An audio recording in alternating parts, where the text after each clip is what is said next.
সেটা হচ্ছে যে যদি মিশ্র কোষ থাকে, মানে মিক্সড সেলস, মিশ্র কোষে তড়িৎ প্রবাহ, মিশ্র কোষে তড়িৎ প্রবাহ এটা পড়াবে। দেখো, মনে করো যে আমার এরকম ভাবে কোষগুলো আছে,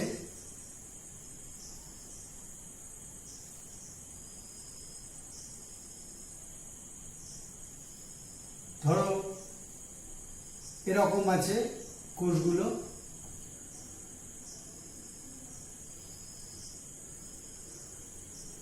এরকম ভাবে তোমার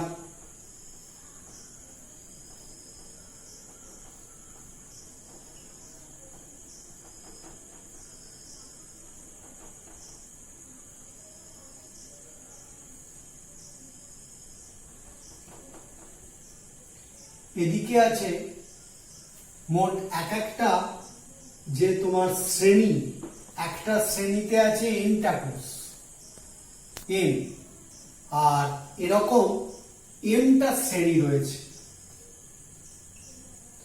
মানে রো হচ্ছে তোমার এখানে একটা, এই যে একটা শ্রেণী সিরিজ, এই সিরিজে এনটা কোষ আছে। এরকম কটা সিরিজ রয়েছে, কটা শ্রেণী রয়েছে না, এনটা শ্রেণী রয়েছে। প্রত্যেকটা কোষের তড়িৎচালক বল হচ্ছে ই, স্মল ই। প্রতিটা কোষের তড়িৎচালক বল হচ্ছে স্মল ই, আর অভ্যন্তরীণ রোধ হচ্ছে স্মল আর। প্রত্যেকটা কোষের তড়িৎচালক বল স্মল ই আর অভ্যন্তরীণ রোধ স্মল আর। তাহলে আমার যে এক একটা শ্রেণী, একটা শ্রেণীতে যেহেতু এনটা কোষ আছে, তাই এনটা কোষে মোট তড়িৎচালক বল কত হবে?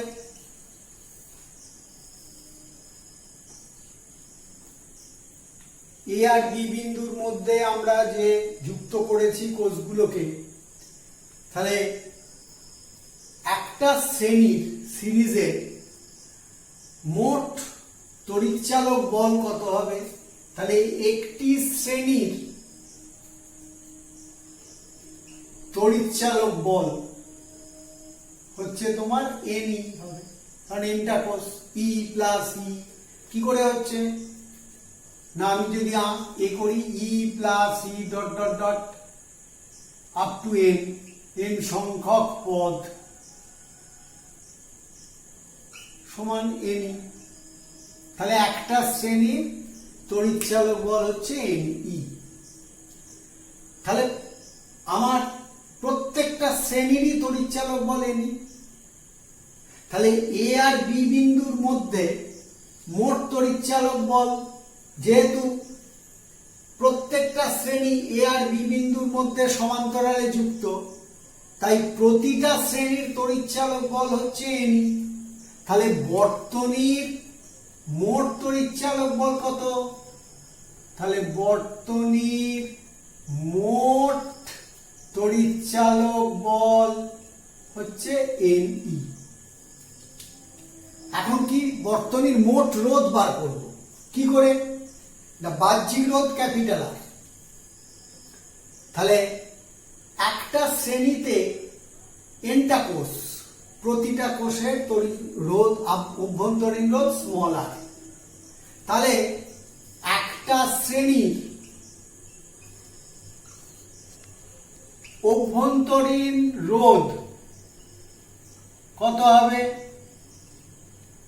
Small r plus dot dot dot n সংখ্যক পদ,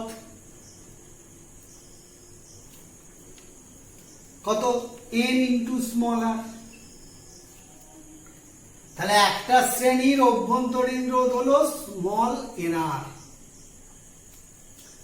তাহলে প্রতিটা শ্রেণীরই অভ্যন্তরীণ রোধ হচ্ছে স্মল এন আর। কটা শ্রেণী এরকম? এমটা।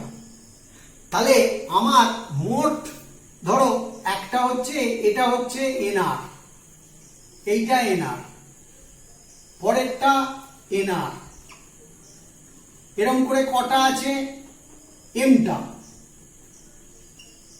তাহলে এমটা এনআর কিসে যুক্ত? সমান্তরাল।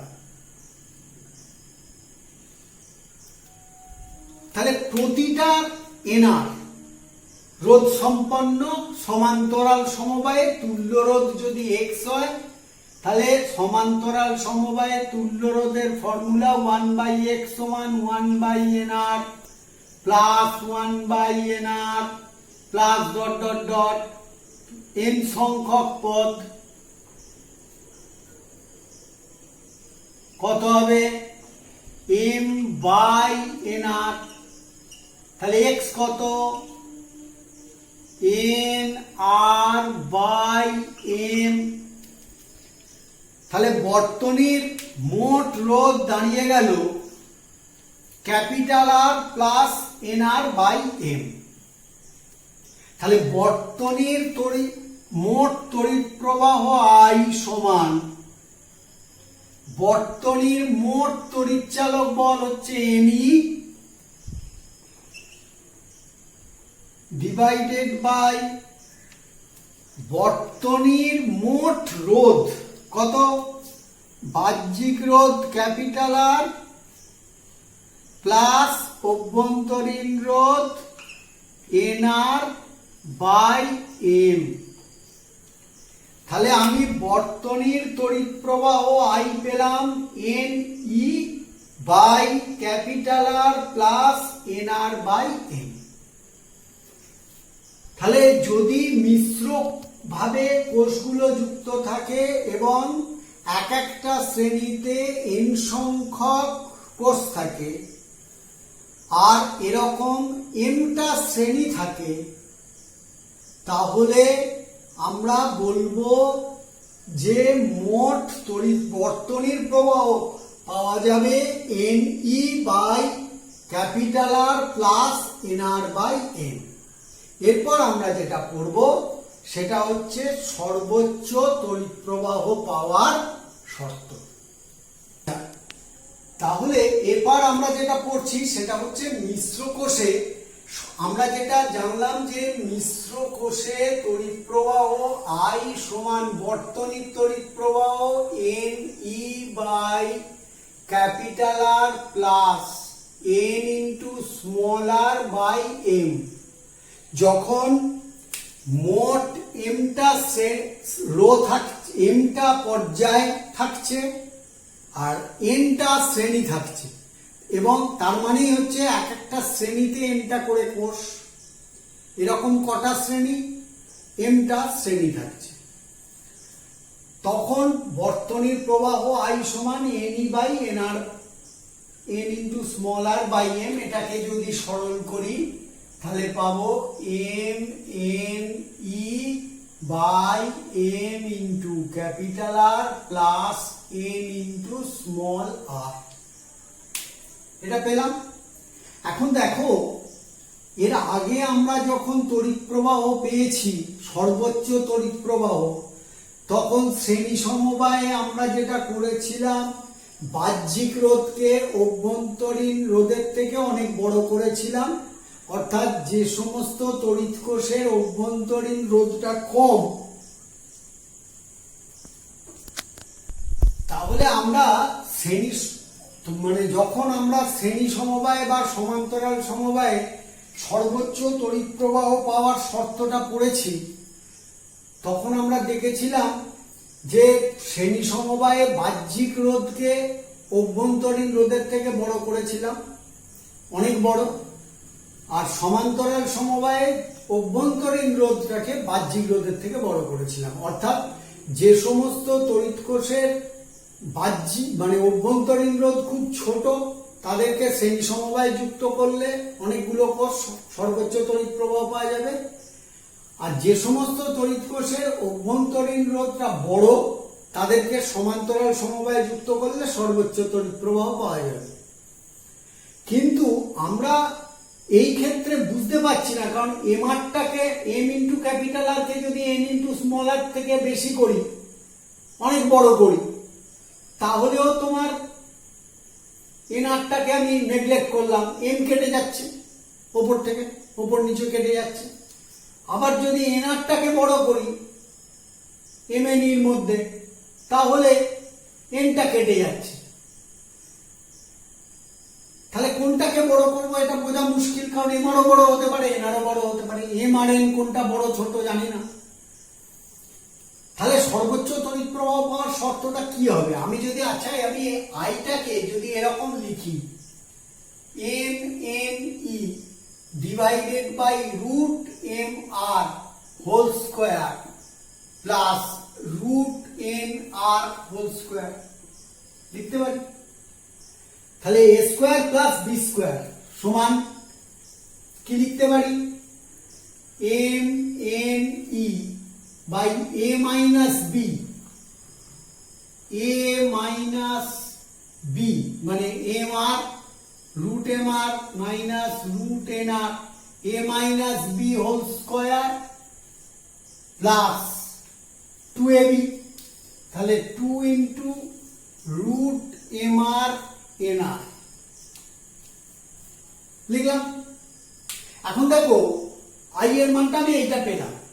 তাহলে আইটা ম্যাক্সিমাম হতে গেলে কি হতে হবে? আমার যে হরের মধ্যে এইটা তো কখনোই জিরো হতে পারে না, কিন্তু এটা জিরো হতে পারে।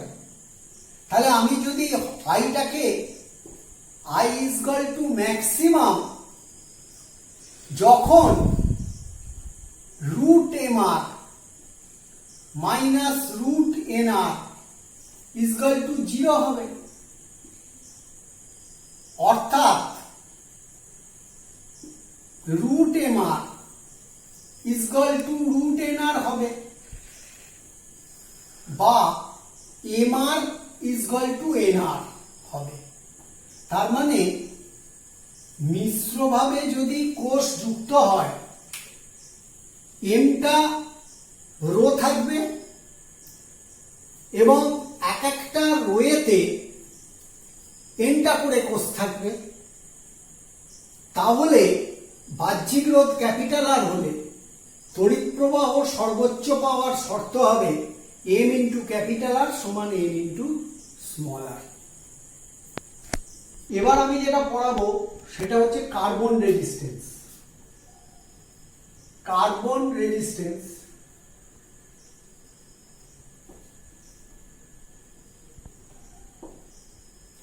কার্বন রেজিস্ট্যান্সে আমরা যেটা করব সেটা হচ্ছে যে আমরা কার্বন রেজিস্ট্যান্সে আমাদের যেটা হয় সেটা হচ্ছে যে তার একটা কার্বন রেজিস্ট্যান্স একটা কার্বন দিয়েই তৈরি এবং সেখানে চারটে ব্যান্ড থাকে। চারটে ব্যান্ড মানে ধরো এরকম রেজিস্ট্যান্স, এইটা একটা দণ্ড কার্বন রেজিস্ট্যান্স, এটা এতে এরকম চারটে এরকম বলয়ের মতন ব্যান্ড আছে। এটাকে B1 band, B2 band, B3 band, B4 band, চারটে ব্যান্ড আছে। এই চারটে ব্যান্ডের কালারগুলো বিভিন্ন। এই কালারগুলোর কালারগুলো দেখে আমরা বলে দিতে পারবো যে এই কার্বন রেজিস্ট্যান্সটার মান কত।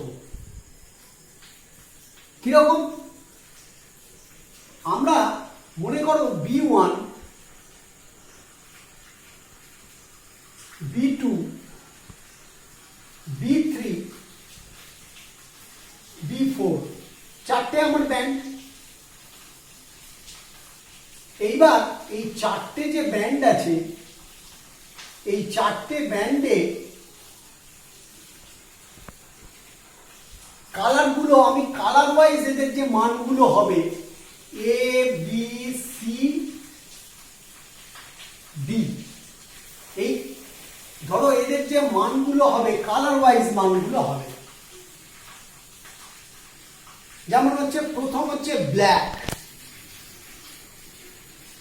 Brown,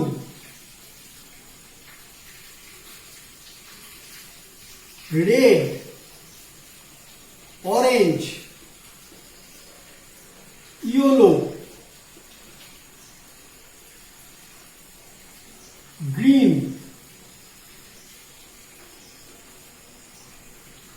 blue, violet,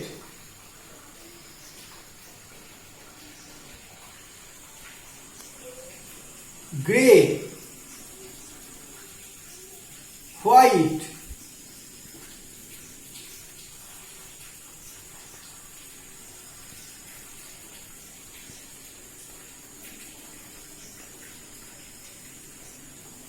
gold, silver. পরপর এই কালারগুলো রয়েছে কিন্তু এগুলো কিন্তু আলাদা, এগুলো পরপর আছে। যেমন ব্ল্যাক, ব্ল্যাকে এ মানটা 0, বি এর মান 0, সি এর মান হচ্ছে 10 টু দি পাওয়ার 0, ডি এর কোনো মান থাকবে না। অ্যাকচুয়ালি রেজিস্ট্যান্সের মানটা কত হয়? মান হচ্ছে a b into 10 to the power c plus minus d%। এবার d%টা কত সেটা আমরা করব। এটা হচ্ছে রেজিস্ট্যান্সের মান, a b into 10 to the power c plus minus d%। ধরো ডি এর মান 0 আছে, ডি এর মান এখানে নেই। ব্রাউন 1, 10 টু দি পাওয়ার 1 নেই। 2, 10 টু দি পাওয়ার 2 নেই। 3, 10 টু দি পাওয়ার 3 নেই। 4, 5, 6, 7, 8, 9। তারপরে গোল্ড, সিলভার, এই জায়গাগুলোর কোনো মান নেই, দেয়া নেই কিছু। সেটা আমরা বলছি কি করে আমরা এগুলো করব। এবার হচ্ছে ধরো 3, তো এই 4, এটাও 4, 10 to the power 4। 5, 10 to the power 5। 6, 10 to the power 6। 7, 10 to the power 7। 8, 10 to the power 8। 9, 10 to the power 9। এইগুলো তুমি মানগুলো লিখলে, black, brown, red, orange, yellow, green, blue, violet, grey, white. Gold আর সিলভার এগুলো হচ্ছে 4 নম্বর ব্যান্ডে এদের মান আছে। গোল্ডে হচ্ছে প্লাস মাইনাস 5% টলারেন্স লিমিট, এটা। সিলভারে হচ্ছে প্লাস মাইনাস 10%। মনে করো আমি এবার তোমাদের শেখাচ্ছি যে কি করে তোমরা মানগুলো, আমি এইটা কিন্তু পরপর মনে রাখতে হবে, মুখস্থ রাখতে হবে। কোনো একটা কালারকে অন্যদিকে কিন্তু উল্টে দিলে হবে না, যে সেকেন্ড কালারটা থার্ডে চলে গেল, থার্ড কালারটা সেকেন্ডে চলে গেল, এরকম মনে রাখলে কিন্তু হবে না। এরকম মনে রাখলে কিন্তু তুমি এরকম করে দিলে কিন্তু পুরো উল্টো হয়ে যাবে। এইবার ধরো মনে করো তোমাকে একটা কার্বন রেজিস্ট্যান্স দিয়েছে এবং 4টে ব্যান্ড আছে। কিরকম আছে 4টে ব্যান্ড? মনে করো B1টা আছে তোমার গ্রে, B2টা আছে হোয়াইট, B3টা আছে 3 নম্বর ব্যান্ডটা আছে তোমার ধরো তোমার রেড, আর 4 নম্বর ব্যান্ডটা আছে সাপোজ তোমার সিলভার। তাহলে B1টা কি আছে? কি বললাম? Grey, grey, white, red, silver. এবার তুমি কি করবে? তাহলে গ্রে প্রথম এ বি তাহলে B1টা হচ্ছে এ রিপ্রেজেন্ট করছে, এ। তাহলে গ্রে হচ্ছে 8 নম্বর, 8, তাহলে 8 লেখো ফার্স্ট। আচ্ছা, B2 হোয়াইটের রেসপেক্টিভ নাম্বার কত? 9 লিখলে AB ইন্টু 10 টু দি পাওয়ার। 3 নম্বরে রেড আছে, রেডের রেসপেক্টিভ নাম্বার 2, তাহলে 10 স্কোয়ার। এই যে হলো প্লাস মাইনাস 10% সিলভার, তার মানে হচ্ছে 89 ইন্টু 10 স্কোয়ারের 10%, মানে 10%। এইটা হচ্ছে টলারেন্স লিমিট। বিফোর হচ্ছে টলারেন্স লিমিট, মানে এতটা বাড়তে পারে বা কমতে পারে। টলারেন্স লিমিট বাড়লে বাড়বে, কমলে কমবে, সেটা বলে দেবে যে অর্থাৎ 8900 হচ্ছে, 8900 তার থেকে কতটা বাড়তে পারে? 89 ইন্টু 10 স্কোয়ার এর 10% পর্যন্ত বাড়তে পারে, মানে বেশি হতে পারে বা কম হতে পারে। এবার মনে করো কোনো কোনো সময় যেটা থাকে সেটা হচ্ছে 4 নম্বরে কোনো কালারই নেই, সিলভারও নেই, গোল্ডও নেই। তখন কি করবে? যদি 4 নম্বর ব্যান্ডে কোনো কালার না থাকে, কালার নেই, কালারলেস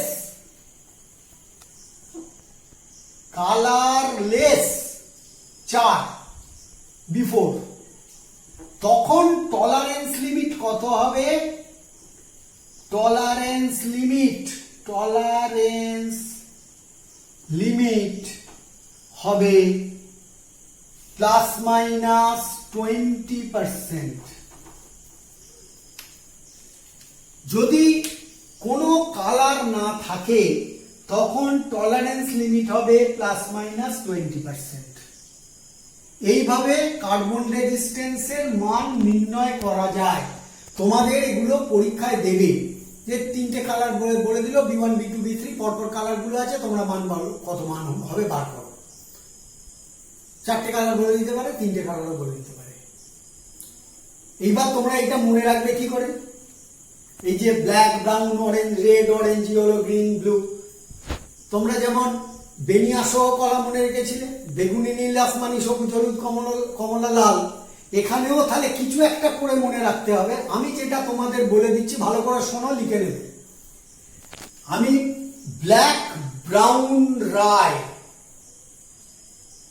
অফ গ্রেট ব্রিটেন, গ্রেটের গ্রিন, ব্রিটেনের blue, has a very violet, good grey, wife white, wearing gold silver necklace.